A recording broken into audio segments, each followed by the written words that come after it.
Welcome back. రాష్ట్ర విభజనపై కాంగ్రెస్ ఏకపక్ష నిర్ణయం తీసుకుందన్నారు వైఎస్ఆర్ కాంగ్రెస్ పార్టీ గౌరవ అధ్యక్షురాలు వైఎస్ విజయమ్మ. విభజన విషయంలో కాంగ్రెస్ టీడీపీ ద్వంద్వ వైఖరి అవలంబిస్తున్నాయని విమర్శించారు. ఇరు ప్రాంతాల్లో ఏ ఒక్కరికి అన్యాయం జరగకూడదని వైఎస్ఆర్సీపీ మొదటి నుంచి డిమాండ్ చేస్తోందని అన్నారు.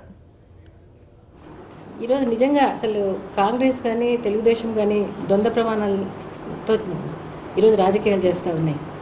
ఈరోజు ఒకవైపు ఏమో యూపీఏ ప్రభుత్వం ఏమో ఎవరితో ఏ ఒక్కరితో కూడా విచారణ అనేది చేయకుండా అసలు కాంగ్రెస్ పార్టీ విధానం ఇది అని కూడా చెప్పకుండా ఈరోజు విభజన అనేది ఏకపక్షంగా నిర్ణయం తీసుకున్నారు. అసలు ప్రజలతో ఎన్నుకోబడిన పార్టీలు ఉన్నాయి ఇక్కడ ఆంధ్రప్రదేశ్లో ఉన్నటువంటి పార్టీలను పిలిచి కనీసం ఇది కాంగ్రెస్ పార్టీ వ్యూ, ఇది ఈ విధంగా ఉంది, ఈ విధంగా మేము డివిజన్ చేయాలనుకుంటున్నాము, ఈ విధంగా ఈ పక్క వాళ్ళకి న్యాయం చేకూరుస్తాము, ఈ పక్క వాళ్ళకి ఈ విధంగా ఇస్తాము అని చెప్పకుండానే అసలు ఏకపక్షంగా నిర్ణయం తీసుకోవడం చాలా బాధ అనిపిస్తూ ఉంది. ఈరోజు అసలు కాంగ్రెస్ పార్టీలో ఒక్కొక్కరు ఒక్కో రకంగా మాట్లాడుతూ ఉన్నారు. ప్రభుత్వం యూపీఏ ఇదేమో చెప్తా ఉంది, డివిజన్ చేశాం తెలంగాణ, హైదరాబాద్తో కూడిన తెలంగాణ ఇస్తానమని చెప్పినారు. ఒకవైపు వాళ్ళ ఎంపీలు వాళ్ళ ఎమ్మెల్యేలు ఈరోజు మళ్ళీ దీక్షలు ధర్నాలు మళ్ళీ ఆందోళనలు చేస్తూ ఉన్నారు. ఈరోజు ఒక పెద్ద ఆయన అంటాడు, ఈరోజు అరుణ్ కుమార్ అంటున్నారు పార్లమెంట్లో బిల్లు ఆగిపోతుంది అని చెప్పి. ఇంకొక ఆయన అంటాడు ఉమ్మడి రాజధానిగా ఉంటుందని, కేంద్రపాలిత ప్రాంతంగా ఉంటుందని హైదరాబాదు, మరి దేశంలోనే రెండో రాజధానిగా హైదరాబాద్ ఉంటుందని రకరకాలుగా అంటే రకరకాల వ్యాఖ్యానాలు రకరకాల ఆందోళనలు చేస్తూ ఉంది వాళ్ళ కాంగ్రెస్. ఇకపోతే చంద్రబాబు నాయుడు చూస్తామంటే 2008లోనే తెలంగాణ ఇస్తామని చెప్పి రాసిచ్చినాడు.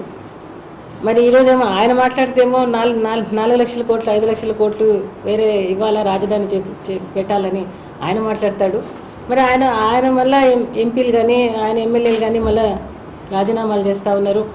మరి నిన్న లోక్సభలో అందరికంటే ఎక్కువ తెలుగుదేశం ఎంపీలే రాజ్యసభలో కానీ లోక్సభలో కానీ స్టాల్ చేయడం కానీ, అంటే ఇట్లాంటివన్నీ ఎవరిని మోసం చేస్తూ ఉన్నారు వీళ్ళని అడుగుతూ ఉంది వైఎస్ఆర్సీపీ పార్టీ. ఈరోజు వైఎస్ఆర్సీపీ పార్టీ మొదటి నుంచి చెప్పేది ఏ ఒక్కరి మనోభావాలు దెబ్బతినకుండా, ఏ ఒక్కరికి అన్యాయం జరగకుండా డివిజన్ అంటూ చేయాల్సి వస్తే లేక సమైక్యంగా ఉంచండి, లేకుంటే డివిజన్ అంటూ చేయాల్సి వస్తే ఒక తండ్రిలాగా డివిజన్ చేయాలని చెప్పి మొదటి నుంచి కోరుతా ఉంది. ఢిల్లీలో కోరుతా ఉంది, అఖిలపక్షంలో కోరుతా ఉంది. మొదటిసారి చర్చలు జరిగినప్పుడు వైఎస్ఆర్సీపీ పుట్టలేదు, శ్రీకృష్ణ కమిటీ చర్చలు జరిగినప్పుడు వైఎస్ఆర్సీపీ పుట్టలేదు. ఒక షిండే అఖిలపక్షానికి మాత్రమే వైఎస్ఆర్సీపీ హాజరైంది. ప్లీనరీలో చెప్పింది అదే, అఖిలపక్షంలో చెప్పింది కూడా అదే, ఇప్పుడు చెప్తా ఉండేది కూడా అదే. ఈరోజు ఏకపక్షంగా నిర్ణయం తీసుకొని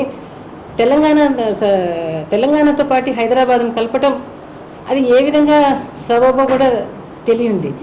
ఈరోజు సాగునీరు కానీ తాగునీరు కానీ ఈరోజు పవర్ కానీ ఇండస్ట్రీస్ కానీ ఏ విధమైనటువంటి హామీలు ఇవ్వకుండా ఈరోజు ఒక్కొక్క రోజు ఒక్కొక్క జిల్లా అంటూ మళ్ళీ చిచ్చు పెడతా ఉంది. ఒకరోజు గుంటూరు అంటారు, ఒకరోజు ఒంగోలు అంటారు, ఒకరోజు కర్నూలు అంటారు, లేదు 3 ముక్కలు చేస్తూ ఉంది అంటున్నారు.